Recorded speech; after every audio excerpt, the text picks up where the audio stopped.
Bienvenidos a esta presentación editorial realizada en el marco de la Feria Internacional del Libro de Antropología e Historia. Mi nombre es Fernanda Núñez, soy secretaria de redacción y editora de la revista Tras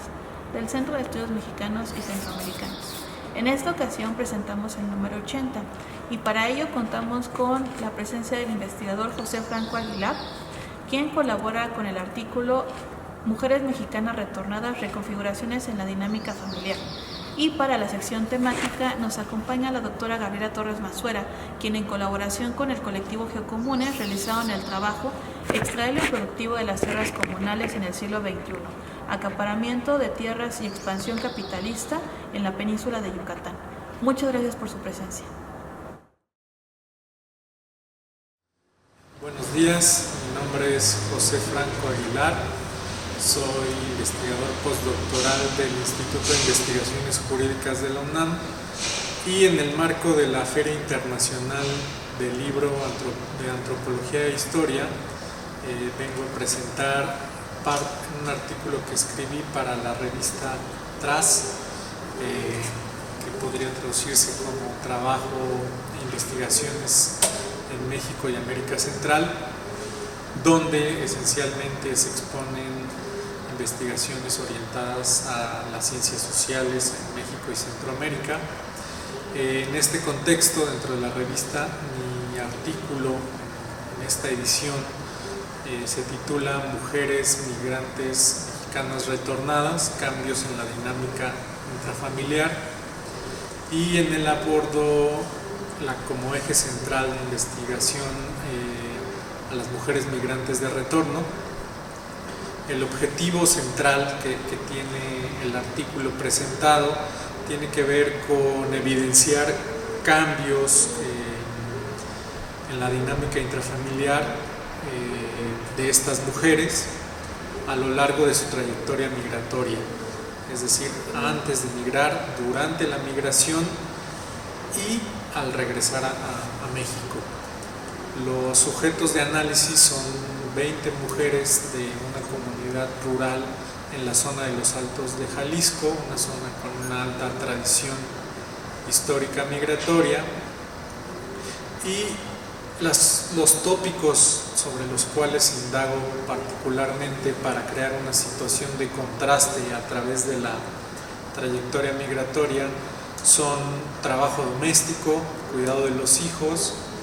dinámicas de interacción intrafamiliar asociadas con una concepción propia de la mujer dentro del núcleo familiar.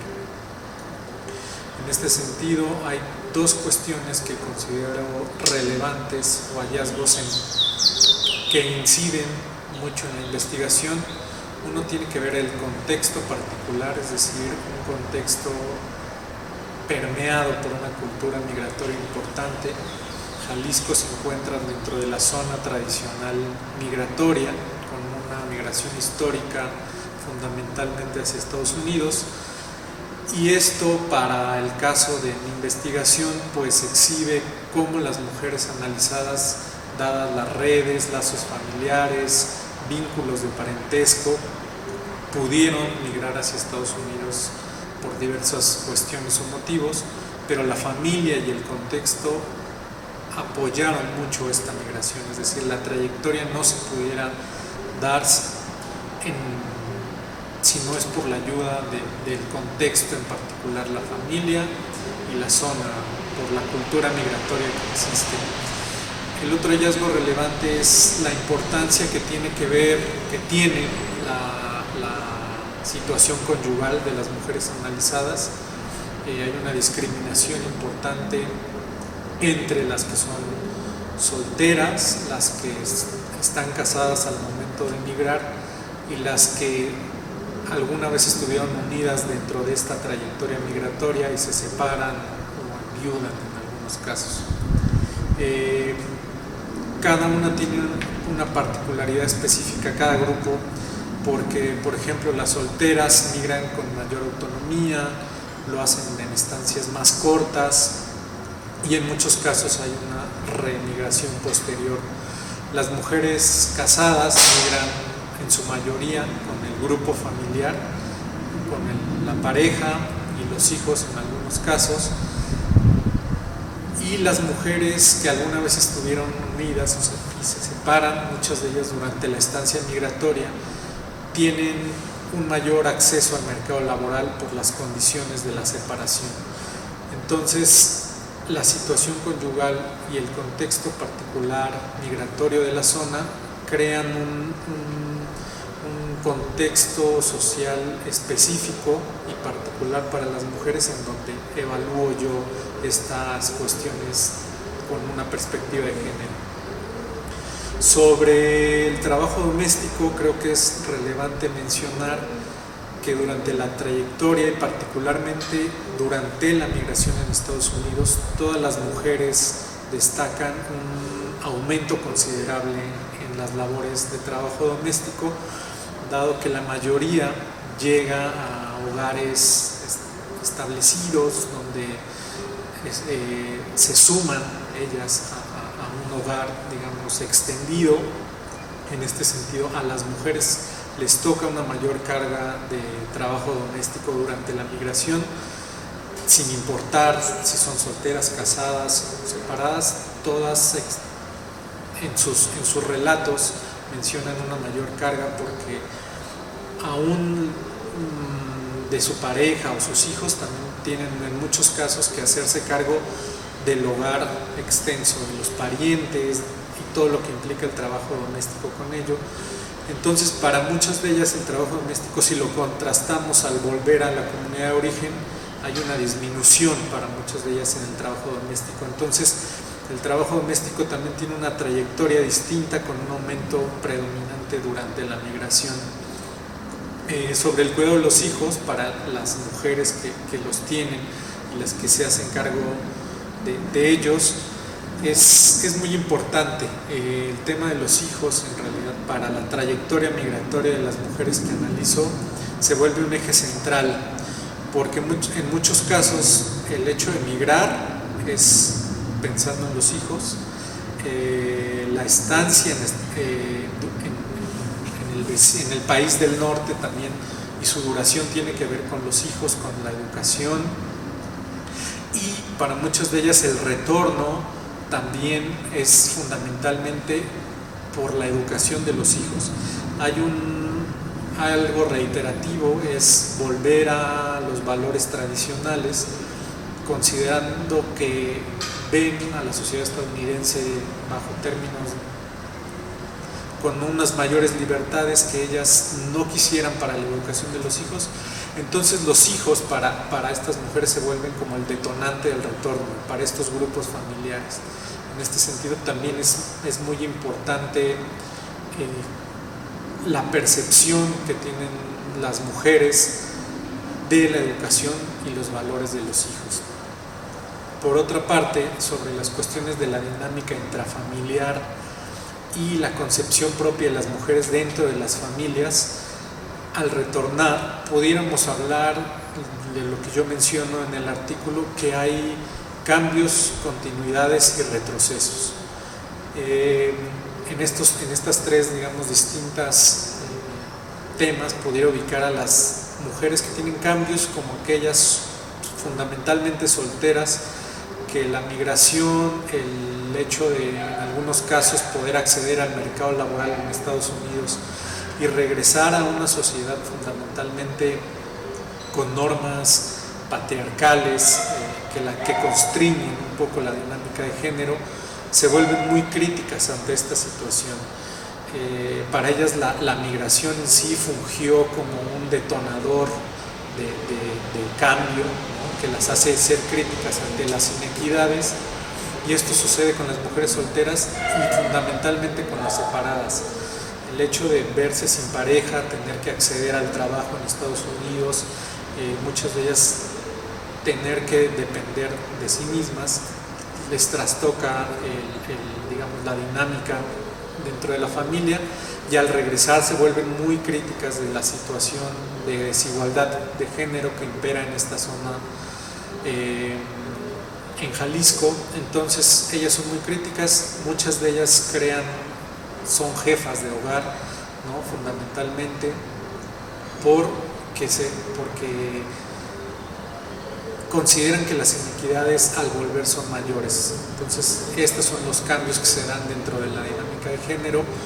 Las continuidades fundamentalmente se dan en las mujeres casadas, las que migran con el grupo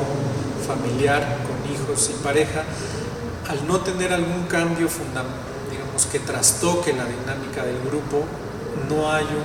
una visión crítica de la desigualdad de género.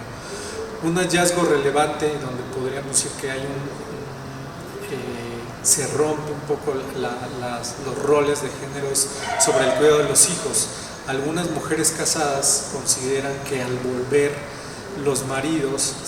pasan más tiempo con los hijos, se hacen más cargo de ellos, dado que ya no están enfocados al trabajo o a los horarios tan extenuantes que tenían en Estados Unidos, y ellas consideran que en ese sentido están satisfechas, es decir, consideran que hay una mayor equidad al cuidado de los hijos al retornar a México. Por otra parte,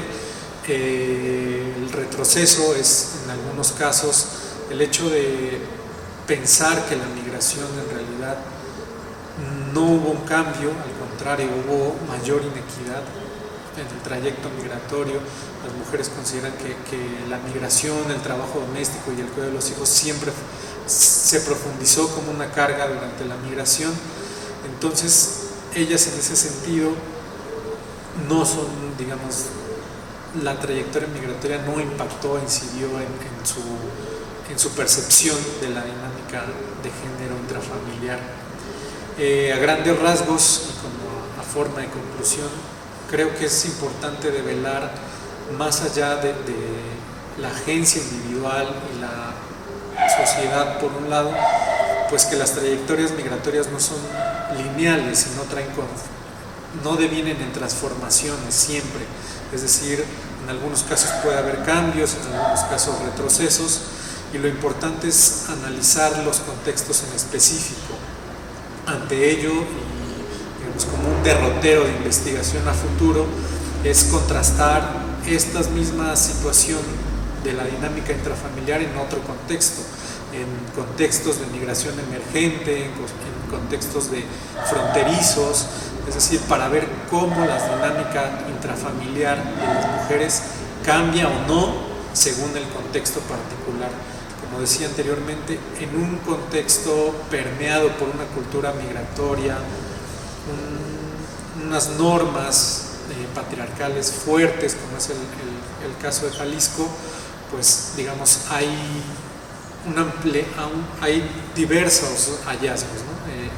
Continuidades, cambios y retrocesos, pero al contrastarlo en otra situación creo que podría ser a futuro un tema importante de análisis e investigación. Agradezco mucho a TRACE, al CEMCA y a la Feria Internacional del Libro de Antropología e Historia por abrir este espacio y poder mostrar nuestros hallazgos del artículo que presenté en la revista. Muchas gracias. Hola, ¿qué tal? Saludos a toda la audiencia. Mi nombre es Gabriela Torres Mazuera y soy investigadora del Centro de Investigaciones y Estudios Superiores en Antropología Social. Y el motivo de esta cápsula es presentar un artículo del cual soy coautora que está pronto a salir en la revista TRACE. La revista TRACE es una revista del Centro Francés de Estudios Mexicanos y Centroamericanos y la idea de esta presentación surge en el marco de la Feria Internacional del Libro de Antropología e Historia. Antes de darles una idea de qué trata el artículo que lleva por título Extraer lo improductivo de las tierras comunales en el siglo XXI, acaparamiento de tierras y expansión capitalista en la península de Yucatán, quisiera comentarles un poco sobre el grupo de trabajo que participó en este número de revista. El grupo está compuesto por un conjunto de investigadores e investigadoras que pertenecen al Laboratorio Mixto Internacional, el cual es una plataforma de colaboración científica entre el Instituto de Investigaciones para el Desarrollo, IRD, en Francia, y un conjunto de instituciones mexicanas y centroamericanas, entre las cuales destaca CIESAS y la Universidad de Costa Rica. En este laboratorio nos dimos la tarea de reflexionar justamente sobre las fronteras y los extractivismos en el grupo de trabajo que tiene por título Recomposiciones territoriales, procesos identitarios y dinámicas normativas. Es así que uno de los frutos de este grupo de investigación y de trabajo es este número de revista y en particular este conjunto de investigaciones que van a reflexionar sobre la expansión de proyectos extractivistas sobre zonas fronterizas en países centroamericanos y en México, en particular en México, en la península de Yucatán. Bueno, entonces ahora les voy a dar un poco la idea de qué trata el trabajo en el cual yo soy coautora, como ya dije, y por qué pienso que es importante leerlo. De entrada quiero decir que este artículo surge de la colaboración entre academia, en particular mi trabajo como investigadora y antropóloga, y un colectivo de geógrafos comprometidos que acompañan distintos procesos de luchas y de conflictos vinculados a pueblos, comunidades en México y otros lugares también en Centroamérica, y apoyan sobre todo realizando mapas. En ese sentido, este trabajo no solo es una reflexión a partir de investigación etnográfica, sino que también tiene un conjunto de mapas que fueron creados por estos geógrafos a partir de información geoestadística y que además se encuentran también en la plataforma de ellos, que es geocomunes.org. Bueno, entonces la discusión que tratamos de desarrollar en este trabajo, ¿de qué va? Primero decir que desde inicios de los años 2000 la península de Yucatán, que es una región imaginada desde el centro del país como una región fronteriza, ha experimentado transformaciones espaciales sustanciales relacionadas con desarrollo urbano, turístico, agroindustrial sobre los ejidos que conforman más o menos el 60% del territorio de la región. Entonces, el objetivo del artículo es tratar de explorar esta transformación que se ha dado en este conjunto de ejidos muy amplio, desde un enfoque del acaparamiento de las tierras, que es una discusión, una noción que se da en la academia y que se ha aplicado sobre todo a pensar en procesos que se observan en otros países latinoamericanos, pero que hasta ahora no se veían en México. La discusión, es importante destacar, la discusión del acaparamiento de tierras destaca el factor de las crisis tanto alimenticias, hídricas, energéticas, que generan que distintos tipos de capitales se desplazan de un territorio a otro y generan precisamente el acaparamiento de tierras. Parte de la originalidad de nuestro trabajo tiene que ver con concebir al ejido como una forma de propiedad, pero en donde coexisten distintas formas de tenencia de la tierra. Esto es, el ejido posee no solamente tierras de uso común, sino tierras parceladas y tierras de asentamiento humano. Y en nuestro análisis lo que vamos a observar es que donde se ha logrado el acaparamiento fuerte en la región tiene que ver con las tierras de uso común, que en la mayoría de los ejidos representan más o menos el 80% de la superficie de los núcleos agrarios. Este aspecto había pasado inadvertido para un conjunto de especialistas que daban por hecho que en México había muy poco acaparamiento de tierras porque simplemente el 5% de la propiedad social había cambiado a régimen de propiedad privada. Sin embargo, entonces, cuando vemos en específico qué pasa con las tierras de uso común, vemos otro fenómeno. Además, el trabajo no solo observa este proceso de privatización y mercantilización de las tierras comunales, sino que detecta qué tipo de capital se ha incorporado, se ha insertado en los ejidos. Destacamos, como ya dije, el capital vinculado a desarrollos inmobiliarios, el capital vinculado al desarrollo de tipo turístico y proyectos eólicos y de fotovoltaicos que también se han insertado en la región. Entonces, nuestro análisis considera estos proyectos y trata de explorar de qué manera cada tipo de capital penetra a los ejidos, y distinguimos justamente entre procesos de privatización que tienen que ver con cambios de régimen de propiedad, pero también tienen que ver con cambios de uso de suelo. Finalmente, una de las tesis fuertes de nuestro trabajo es tratar de comprender estos procesos que implican, ya dije, cambios de régimen de propiedad y de uso de suelo desde el enfoque de los actores que logran hacer este tipo de cambios y que no son cualquier tipo de actores, porque para hacerlos se requiere de mucha información, y otro aspecto fundamental es que muchos de estos procedimientos en algunos casos no están previstos por la ley o incluso transgreden lo que establece la ley agraria. En ese sentido, hablamos en términos de la mafia agraria, que es un término que se ha desarrollado desde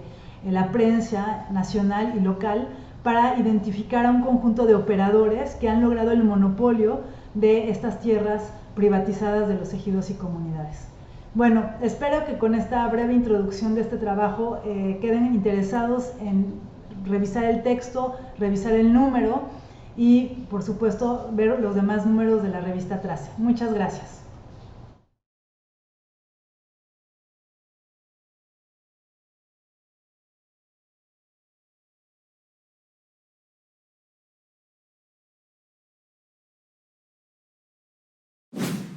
Gobierno de México.